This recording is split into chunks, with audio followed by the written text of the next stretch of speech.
Today we're diving deep into the world of narcissistic abuse.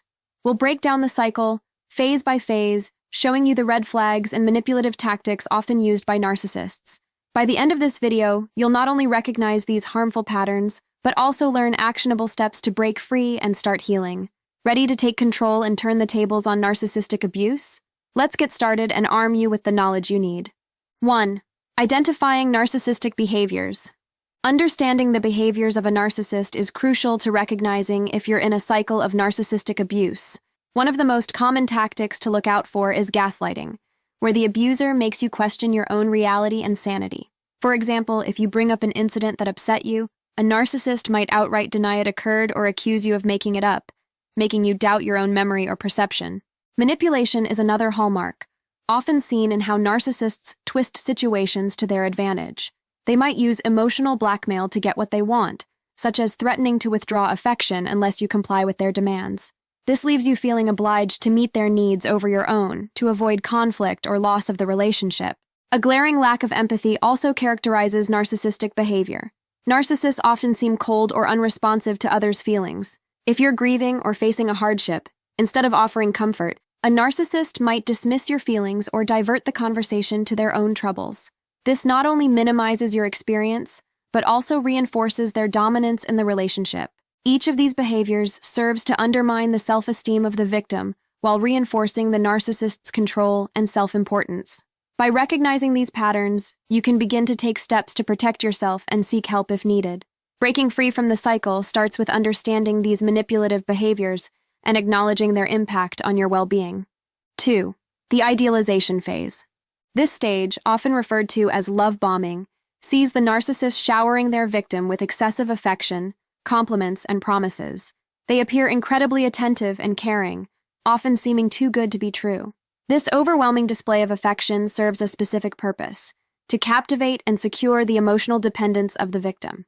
During this phase, the victim experiences a significant boost in self-esteem. They feel valued and cherished like never before, which can be intensely gratifying. However, this is precisely where the psychological impact digs deep. The narcissist's intense adoration sets a powerful contrast for their later cold and abusive behavior. Victims often cling to the memory of this ideal phase, hoping the loving person they first met will return.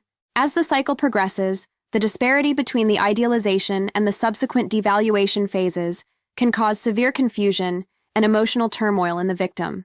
This confusion often leads to a psychological condition known as cognitive dissonance, where the victim struggles to reconcile the dichotomy between the loving and the abusive behaviors of the narcissist. This makes it incredibly challenging for victims to leave the abusive relationship, as they are constantly reminded of the perfect early days and remain hopeful for a return to that ideal state. 3.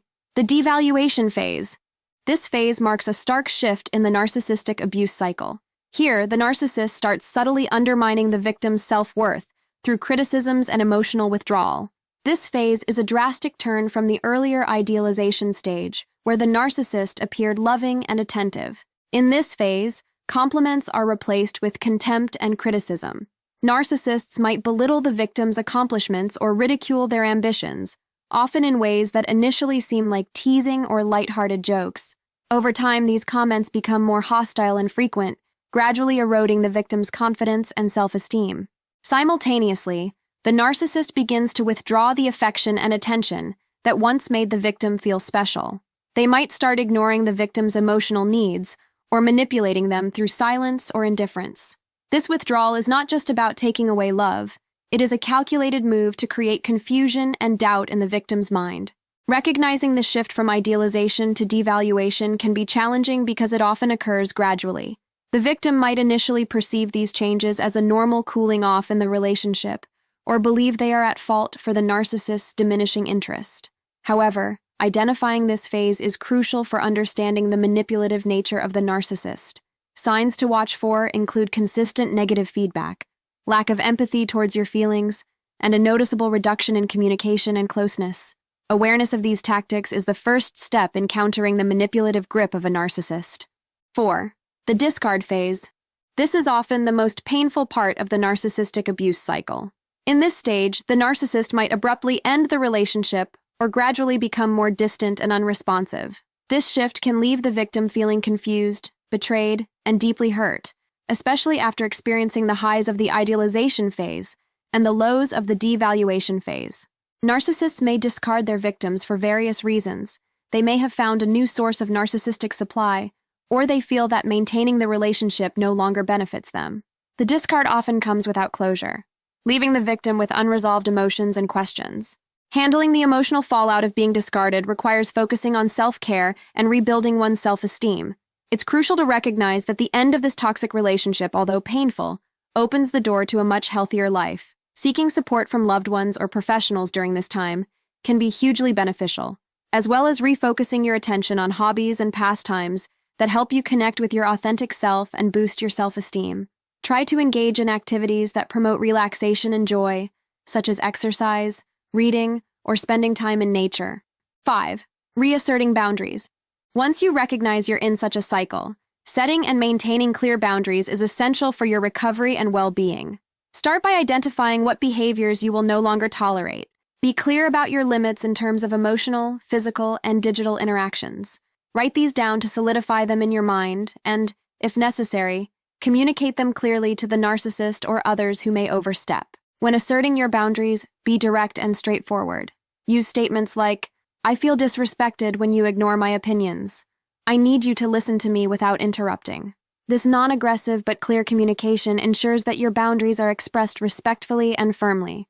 Building a support system of friends, family, or counselors who understand and respect your boundaries can provide encouragement and strength. They can also help hold you accountable for maintaining these boundaries.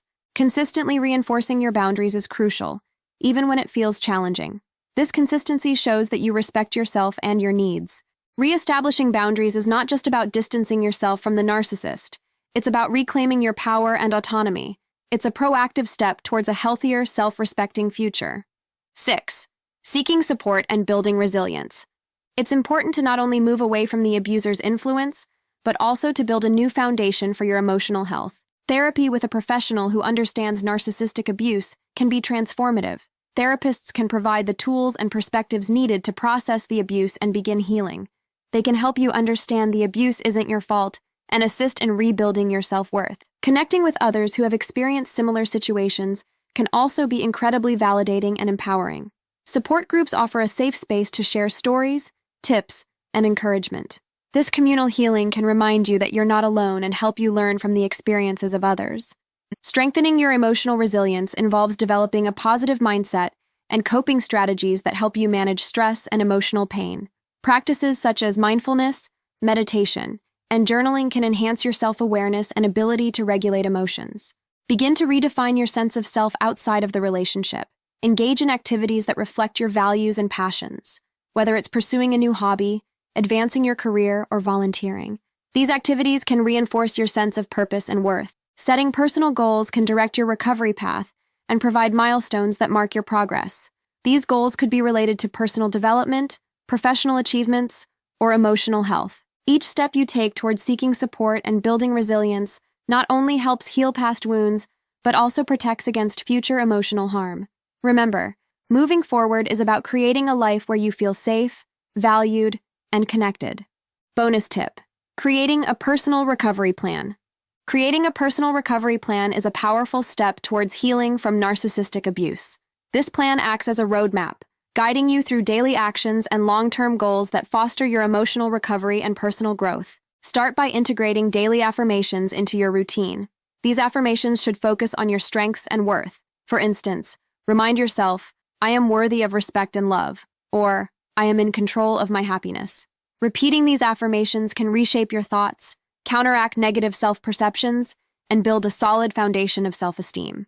Next, set clear, achievable goals for your personal development. These goals might include learning new skills, improving physical health, or pursuing new interests. Each goal should contribute to a sense of progress and fulfillment, helping you rebuild a life independent of the past abuse. Part of your recovery plan should involve strategies to avoid similar abusive situations in the future. Educate yourself about the red flags of narcissistic behavior and trust your instincts if you sense similar patterns emerging in new relationships. Remember, the essence of your personal recovery plan lies in taking proactive steps towards your own healing and self-liberation. Each action you take is a step away from the past and a move towards a self-determined future. Looking for more insights? Discover the weird behaviors of people abused by narcissists, or learn why and how survivors are stronger than most people. Thank you for watching. Please like, comment, and subscribe.